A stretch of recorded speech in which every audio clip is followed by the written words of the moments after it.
Gold trusted gold buyers తాకట్టులో ఉన్న బంగారాన్ని విడిపించి ఈ రోజు ఉన్న మార్కెట్ ధరకే కొనబడును. మరిన్ని వివరాలకు సంప్రదించండి 77107720. వెల్కమ్ టు ఆర్టీవీ, నేను మీ మనోజ్.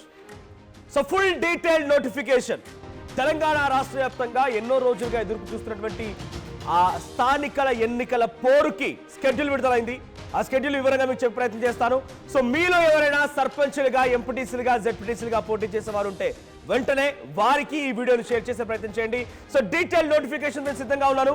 సో ఇక్కడ డీటెయిల్ నోటిఫికేషన్స్ తో సో స్టేట్ ఎలక్షన్ కమిషన్ ఏ రకంగా నోటిఫికేషన్ విడుదల చేసింది, ఆ డీటెయిల్ నోటిఫికేషన్ ని ఎప్పుడు స్క్రూటినీ, ఎప్పుడు నామినేషన్ ఏ రకంగా ఉంటుందని వివరంగా చెప్పే ప్రయత్నం చేస్తాను. ఒకసారి పీసీఆర్. సో ఫస్ట్లీ ఇది ఎంపీటీసీ మరియు జెడ్పీటీసీలకు సంబంధించింది. ఎంపీటీసీ, ఎంపీపీ, జెడ్పీటీసీ ఆ ఎన్నికలకు సంబంధించి దాంట్లో మొదట డేట్ ఆఫ్ నోటిఫికేషన్ సంబంధించి రెండు ఫేజ్లు ఉంటాయి, first and second phase. So రెండు ఫేజ్లో ఎంపీటీసీ అండ్ జెడ్పీటీసీ ఎలక్షన్స్ ఉంటాయి. సో ఓవరాల్ గా ఇప్పుడు దీని ప్రకారంగా 500 పైచిలకు జెడ్పీటీసీ మండలాలు ఉన్నాయి. ఆ తర్వాత ఓవరాల్ గా 5000 పైచిలకు ఎంపీటీసీ కాన్స్టిట్యున్సీలు ఉన్నాయి. సో రెండు ఫేజ్లో ఎన్నికలు నిర్వహించబోతున్నారు. సో మొదటి ఫేజ్ లో నోటిఫికేషన్ వచ్చేసి 9వ తేదీ నోటిఫికేషన్, అంటే ఈ రోజు ఆల్రెడీ 29, ఇంకో 10 రోజుల సమయం ఉంది. సో 9వ తేదీ నోటిఫికేషన్ వస్తుంది ఫస్ట్ ఫేజ్ ది. తర్వాత కాన్స్టిట్యున్సీకి సంబంధించి ఎలక్టోరల్స్ ని 9వ రోజే అనౌన్స్ చేస్తారంటే ఎంతమంది ఓటర్లు ఉన్నారు, ఓటర్ల జాబితాను 9వ తేదీ అనౌన్స్ చేస్తారు. ఇక నామినేషన్ ఫైలింగ్ కి లాస్ట్ డేట్ వచ్చేసి 11వ తేదీ, స్క్రూటినీ వచ్చేసి 12. తర్వాత నామినేషన్ సంబంధించి ఎవరెవరు వ్యాలిడ్ అయ్యాయి ఏంటనేది 12వ తేదీన సాయంత్రం 5 గంటలకి డిక్లేర్ చేస్తారు. లాస్ట్ డేట్ ఆఫ్ అపీల్ 13వ తేదీన లాస్ట్ డేట్గా. తర్వాత లాస్ట్ డేట్ ఫర్ డిస్పోజల్ 14వ తేదీ. తర్వాత లాస్ట్ డేట్ ఆఫ్ విత్డ్రావల్ ఎంత, 15వ తేదీకి లాస్ట్ విత్డ్రావల్. ఇక publication of list of contesting candidates అంటే 15వ తేదీన విత్డ్రావల్ చేసుకోవచ్చు. 12వ తేదీ వరకు మీకు నామినేషన్లకు సమయం ఉంది.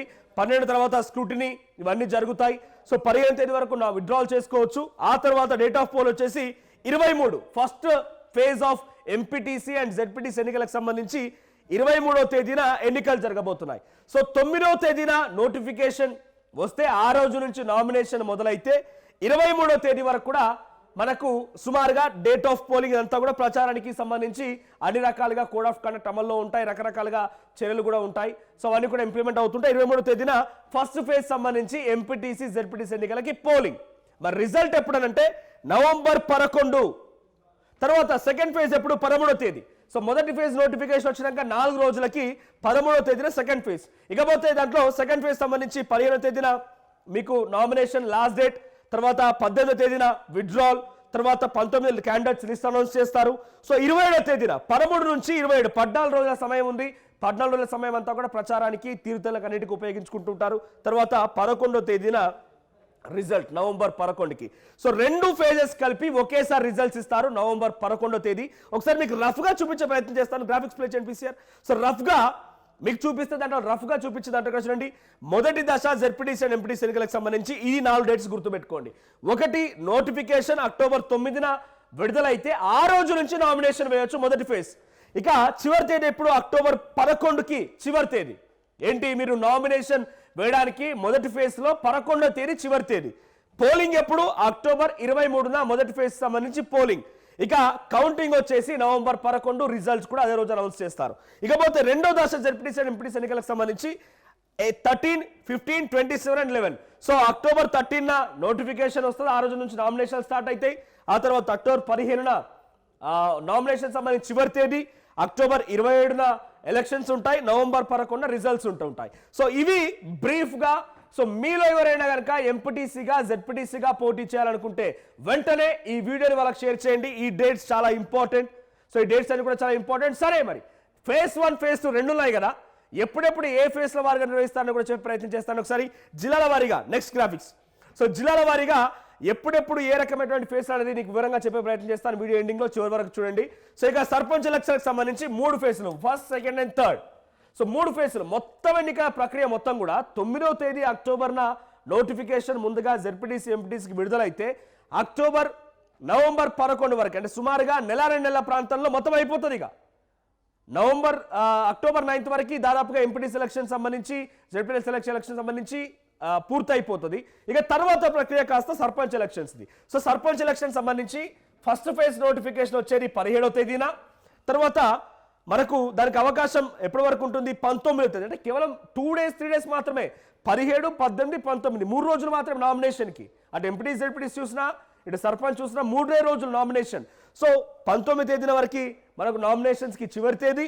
సో 22 వరకు మనం విత్డ్రా చేసుకోవచ్చు, 23 తేదీ వరకు విత్డ్రా చేసుకోవచ్చు. సో తర్వాత ఎలక్షన్స్ వచ్చేసి 31కి, సుమారుగా 13 రోజులు ఇది కూడా. సో అటు సెకండ్ ఫేజ్ వచ్చేసి 21 తేదీ నోటిఫికేషన్ వస్తుంది. తర్వాత 24వ తేదీ వరకు 4వ తేదీ వరకు మనకి విత్డ్రాల్కి సమయం ఉంది. ఆ తర్వాత వెంటనే ఎలక్షన్స్ వచ్చేసి 4వ తారీఖు, నవంబర్ 4వ తారీఖు ఎలక్షన్స్ సెకండ్ ఫేజ్లో. ఇక థర్డ్ ఫేజ్ వచ్చేసి 25 తేదీ నోటిఫికేషన్ వస్తే మన విత్డ్రాల్ వచ్చేసి 28 తేదీ వరకు విత్డ్రాల్ ఉంది. ఎలక్షన్ పోలింగ్ డేట్ వచ్చేసి 8వ తేదీ. సో ఆ రోజే సర్పంచ్ ఎలక్షన్స్ కావాల్సిన ఏముండదు, బ్యాలెట్ పేపరే కాబట్టి ఆ రోజే లెక్కింపు జరుగుతుంది. ఆ రోజే రిజల్ట్స్ అనౌన్స్ చేస్తారు. సర్పంచ్ ఎన్నికలకు ఎటువంటి డిస్టర్బెన్స్ అనేది లేదు, రిజల్ట్స్ కోసం వెయిట్ చూడాల్సిన అవసరం లేదు. ఎంపీటీస్ జెడ్పీటీస్కి మాత్రం సుమారుగా 4 రోజుల పాటు వెయిట్ చేయాల్సిందే. సో ఈ ఎలక్షన్స్ ఇక్కడ ఎప్పుడైతే 8వ తేదీన final results third phase announce అయిపోతాయో ఆ మరుసటి 3 రోజుల తర్వాత ఎంపీటీసీ జెడ్పీటీసీ సంబంధించినటువంటి ఎన్నికల గురించి వాళ్ళు అప్పుడు రిజల్ట్స్ అనౌన్స్ చేస్తారు. ఒకసారి నెక్స్ట్ మీకు గుర్తుంచుకోవాల్సిన డేట్స్ ఫస్ట్ విడత ఎప్పుడు అనేది మీకు చూపిస్తాను సర్పంచ్ ఎలక్షన్ సంబంధించి. Next graphics please. సో మొదటి విడత సర్పంచ్ ఎన్నికలకు సంబంధించి నామినేషన్ అక్టోబర్ 17న, చివరి తేదీ వచ్చేసి నామినేషన్ వేయాల్సిన చివరి తేదీ అక్టోబర్ 19న, పోలింగ్ వచ్చేసి అక్టోబర్ 31 ఉదయం 6 గంటల నుండి మొదలవుతుంది. ఫలితాలు వచ్చేసి అదే రోజున సాయంత్రం 6 గంటలకు ఫలితాలు ఇస్తారు. నెక్స్ట్ సేమ్ సెకండ్ విడత, రెండో విడత కూడా ఇదే పరిస్థితి. రెండో విడత అక్టోబర్ 21న నోటిఫికేషన్, ఆ రోజు నుంచి నామినేషన్లు, అక్టోబర్ 23న నామినేషన్ల చివరి తేదీ, తర్వాత పోలింగ్ వచ్చేసి నవంబర్ 4 అదే రోజు రిజల్ట్స్. నెక్స్ట్ మూడో విడత కూడా ఈ రకంగానే ఉంటుంది.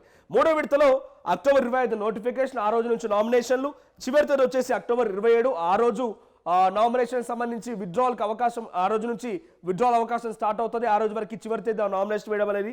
ఇక పోలింగ్ వచ్చేసి నవంబర్ 8 అదే రోజు సాయంత్రం రిజల్ట్స్ ఉంటాయి. సో ఇప్పటి వరకు మీకు ఎప్పుడెప్పుడు ఎలక్షన్స్ ఉన్నాయి, రిజల్ట్స్ ఎప్పుడు వస్తాయి, నామినేషన్ చివరి తేదీ ఎప్పటి వరకు చెప్పే ప్రయత్నం చేశాను. సో ఫేజ్ల వారీగా ఉంది కదా. మరి ఫేజ్ 1, ఫేజ్ 2, ఫేజ్ 3 సర్పంచ్ ఎన్నికలకు కానివ్వండి, 2 ఫేజ్ ఉన్నటువంటి ఎంపీటీ జెడ్పీటీ ఎన్నికలకు కానివ్వండి, ఏ జిల్లాలో ఏ ఫేజ్లో ఉంటాయని చెప్పే ప్రయత్నం చేస్తాను. సో ఒకసారి అవి కూడా మీకు చూపిస్తాను. Next please. సో ఫేజ్ల వారీగా, సో ఇది కాదు, నెక్స్ట్ ఫేజ్ల వారీగా మనం చూడాలంటే అక్కడ జిల్లాలు 31 జిల్లాల్లో ఎన్నికలు జరుగుతూ ఉన్నాయి. సో 31 జిల్లాలో ఎన్ని రెవెన్యూ డివిజన్లు ఉన్నాయి, సో రెవెన్యూ డివిజన్లో ఎన్ని మండలాలు ఉన్నాయి, ఎన్ని ఎంపీటీసీ సంబంధించి కాన్స్టిట్యున్సీలు ఉన్నాయి, అవన్నీ కూడా చెప్పే ప్రయత్నం చేస్తారు. ఇక్కడ ఫస్ట్ చూసేది ఎంపీటీసీ మరియు జెడ్పీటీసీ సంబంధించిన ఫేజ్లు. So phase 1 and phase 2. ఉదాహరణకి కామారెడ్డి చూద్దాం. కామారెడ్డిలో రెవెన్యూ డివిజన్ వచ్చేసి రెండు రెవెన్యూ డివిజన్స్ ఉన్నాయి, 14 మండలాలు ఉన్నాయి. సో ఈ 14 మండలాలు అనేది కూడా జెడ్పీటీసీకి సంబంధించినవి.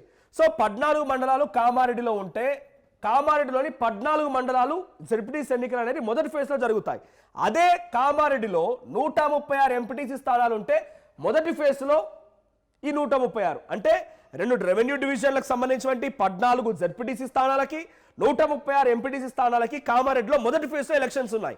సో ఖమ్మం విషయానికి వస్తే రెవెన్యూ డివిజన్ 1 ఉంటే ఆ తర్వాత 10 జెడ్పీటీసీ స్థానాలకి 149 ఎంపీటీసీ స్థానాలకి మొదటి ఫేజ్లో ఎన్నికలు జరుగుతాయి. అంటే వీళ్ళందరికీ కూడా నోటిఫికేషన్ వచ్చేది 9వ తేదీన, ఎలక్షన్స్ జరిగేది వచ్చేసి వాళ్ళకి నెక్స్ట్ ఇందాక చెప్పిన డేట్లో ప్రకారంగా ఎలక్షన్స్ జరుగుతాయి.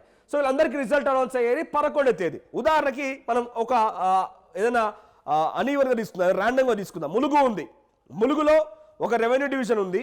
సో ఈ రెవెన్యూ డివిజన్కి గాను 5 జెడ్పీటీసీ స్థానాలు ఉన్నాయి. 5 జెడ్పీటీసీ స్థానాలకి మొదటి ఫేజ్లో ఎన్నికలు వస్తాయి. ఆ తర్వాత ఎంపీటీసీ వచ్చేసి 30 ఉన్నాయి ములుగులో.